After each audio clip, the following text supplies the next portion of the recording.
አደይ እንግዲህ እናቷ ዴብን አታገቢም ብላ ስለከለከለቻት ምክንያትሽ ምን እንደሆነ ማወቅ አለብኝ። ያለምንም ምክንያትማ እንደዛ አይገባም እና እባክሽ እናትዬ ቢያንስ እንኳን እንደው ምንድን ነው ሀሳብሽ አታገቢ ብለሽ የምትይ ነገር ምንድን ነው ብላ እንግዲህ ለማወቅ ሞክራለች። እናቷ ግን አንቺና ብርሃን ማለት ለእኔ ሁለት አይኔ ናችሁ፣ ስለዚህ ምንም ማድረግ አልችልም። ቢያንስ እናንተ ጥሩ ደረጃ መድረስ አለባቸው እንጂ ሁለታችሁ እንደዚህ በአንድ ወንድ የተነሳ ስትጨባጭቡ ስትደባደቡ ማየት አልፈልግም። ስለዚህ እባክሽ ይቅርብሽ፣ በቃ እንደምትፈልጊ ሆነሽ ከሌላ ሰው ጋር ኑሪ፣ የፈለገሽ ነገር አድርጊ፣ ግን ዴብን ተይው ትላታለች ማለት ነው። አደይ ደግሞ ምንም እየገባት አይደለም። ምክንያቱም ከአባቷ ለማምለጥ በጉጉት ላይ ነች ያለችው። ካሁን ያዘኝ ብላ ለማምለጥ እየታገለች ነው ያለች።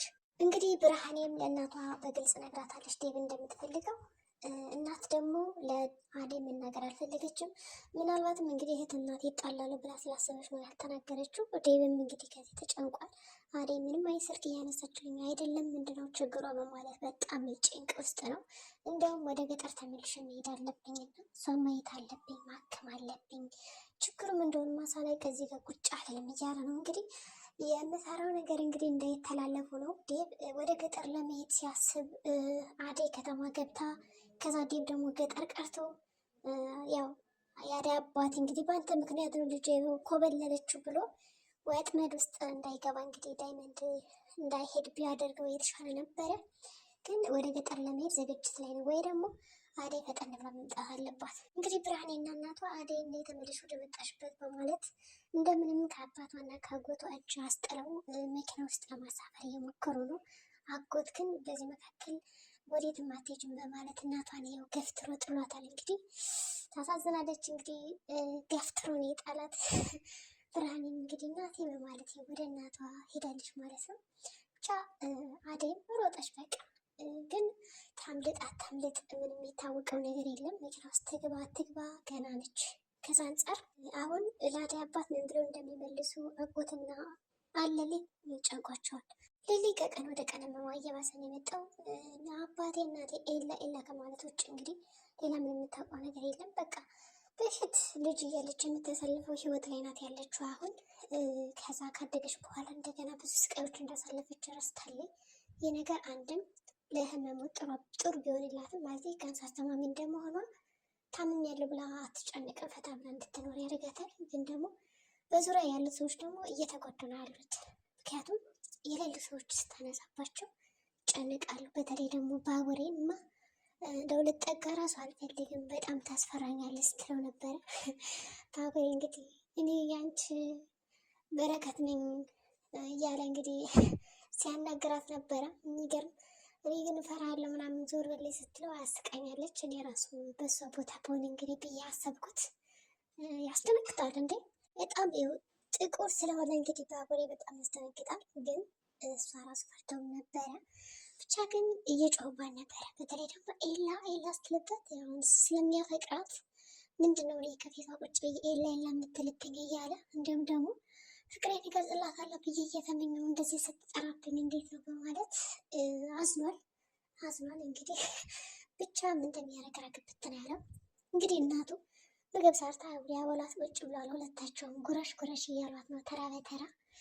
ያው በተለይ ደግሞ ማዘሯን ጠርታት ነበረ።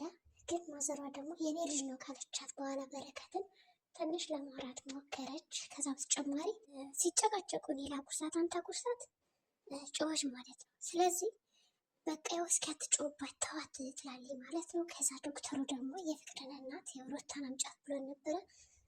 ዶክተሩ ጥሩ ነገር ነው ያደረገው። እዚህ ጋር የተለቅ ያለ ሰው በቃ ማምጣቱ አደይን የሚንከባከባት ማለት ሌሊን የሚንከባከባት ተለቅ ያለ ሰው የሚያስፈልጋት።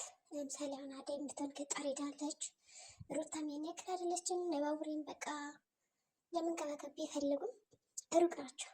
ግን ተለቅ ያለ ሰው በቃ ደስ ሲንከባከባት ደስ ይላል። ሰው ዶክተር እንድናደርገው የፍቅርን እናት ጠርቶ የተወሰነ ጊዜ ከአንቺ ጋር እንድትሆን አድርጊያት ይላታል። እንግዲህ እሷም እሺ ብላ ልክ እንደ ልጇ አይታ ሊሊም አሁን ላይ ልክ እንደ እናቷ ስለምታያት ወሰደቻት ማለት ነው ወደ ቤቷ።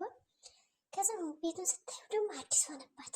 እንዴ እናቴ ይህ ቤት እኮ የኛ አይደለም አባቴስ እያለች አስጨነቀቻት።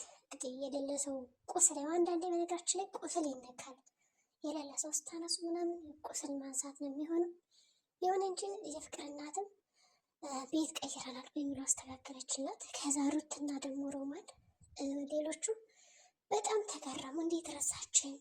ሮማን በተለይ የረሳን ሰውማ ማስታወስ አለብን እንጂ በዚህ መልኩ ዝም ማለት የለብንም ይላሉ። ግን አሹና ሮማን እዚህ ጋር የማያውቁት ነገር አለ። እንደታመመች አያውቁም። የመርሳት ችግር እንዳለባት ነው እንጂ እንደታመመች አያውቁም።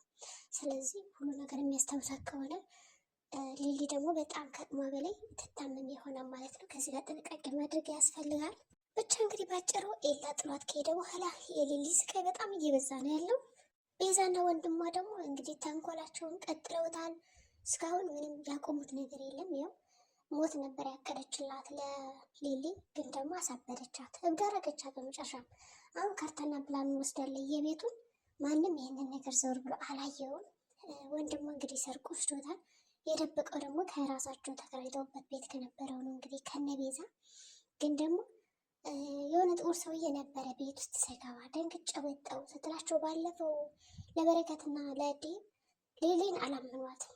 ማን ነው ደግሞ ብሎ ውስጥ ገብቶ ስራ ሲፈልጉ ተደብቆ ነበረ። የእንትና እናት ማለት ነው የቤዛ ወንድም ተደብቆ ስራ ነበረ፣ እያዩት አልነበረም። ከዛ እንግዲህ ወጥቶ ሄዷል። ይሄ ደግሞ የቤዛ ወንድም እህቱን በጣም የሚወዳት በቃ ልክ እንደ እናቱ። ግን ቤዛ የሆነ የእሱን መውደድ አይታ ምናምን ምስል የምትጠቀምበት የአንዳንዱ የምታስበውን ነገር እሽሽሽ የሚል ወንድሟ እሽቴ ብቃትና ልጅ አረገልሻለሁ እናሳካዋለን ብቻ የአንዳንዱ ነገር አብረው ተጣምረው ነው የሚሰሩት። ይህ ነገር ደግሞ ደስ ቢልም ግን ደግሞ ክፋታቸው በዛ እና ያችን ፍቅር ደግሞ ቀረብ በላት አለችው። ባለፈው እንግዲህ እንዳትጠጋ ስትለው ነበረ። አሁን ደግሞ ቀረባት እያለችው ደግሞ ለፍቅር ምን አዘጋጅታላት ይሁን እንደዚህ ቀረባት የምትለው። አቤም እንግዲህ የአባቱ ጠላቶች ስለመጡ በጣም ፈርቷል። እኔ የቤ ስራ ምንም አይገባኝም። ውርስ ተቀበል ተብሎ ሄደ ገጠር፣ ምንም ነገር አላደረገም። ከአሜሪካ ወደ ገጠር ገባ፣ ከዛ ከገጠር ደግሞ ወደ ከተማ ገባ። አሁን ደግሞ ጭራሽ በጣም ኃይለኛ የማሱ ጠላቶች መጥተዋል ሲባል ወደ አሜሪካ ካልተመለስኩ አግብቼሽ እያላት ነው ሄለን እኔ ገጠር ራሱ አጎቴን ጥዬ መምጣቴ ቆጭቶኛል። ደግሞ አንተን አምኜ ራሱ መምጣት አልነበረብኝ። የተፈጠረ ነገር ካለ ንገሪ ስትለው ምንም እየነገራት አልነበረም። እርግጥ እሱ አልነግርሽም ያላት ለራሷ ደህንነት አስቦ ነው እንዳትጨነቅ። ጥሏት ከሄደ ደግሞ ከባድ ነው። እዚህ ከተማ ላይ ብቻውን መቼም ጥሏት አይሄድም። እሱም ልክ እንደ ኤላ ጉድ እንዳያረጋት እንጂ። ሄለንም ተናዳ ጥለው ነው የወጣችው። እንግዲህ ዳይመንድም ነግሮት ስለነበረ እኔ ምንም ቢሆን ከጎን ነኝ ይላል። ዳይመንድም ያው ሁሌም ከጎናችሁ ነኝ ይላል። እሱ ምንም ያመጣው ነገር የለም። ለዚህ ግን የአደይ አባት ጎበዝ ነበር ብለው ያምናሉ። እንግዲህ ከአደይ አባት ጋር ያው ሳይመሳጠሩ አይቀርም። ያው የአደይ አባት እንግዲህ በአገሩ ልጆች አይደራደርም። የሩቅ ጠላት ከመጡ ይከለከልላቸዋል። እሱ እንደፈለገ ቢበድላቸው የአካባቢ የጎረቤት የዘመድ የጓደኛ ልጅ ቢበድልም ግን ከሩቅ ለመጣ ጠላት መድኃኒት ነው። እና ሌሊም ይጨቃጨቃሉ። እንግዲህ አሁን ስታያት ፍቅር በጣም በቤት የመጣች ደግሞ እንደዚህ ልታዘይ ትሞክራለች ትላለች። በቃ ሲጨቃጨቁ ራሷን ያመታል። ሌሊ እንግዲህ የፍቅር እናት ማሳመን ሞክራ ነበር። ፍቅር እባክሽ ዝም በይ እስከማስረዳሽ ህመሟን ብትላት አሰማም። ባቡሬ ደግሞ ቤዛን ሆስፒታል አግኝቶ ሲጣርጎ ሊገላት ነበር።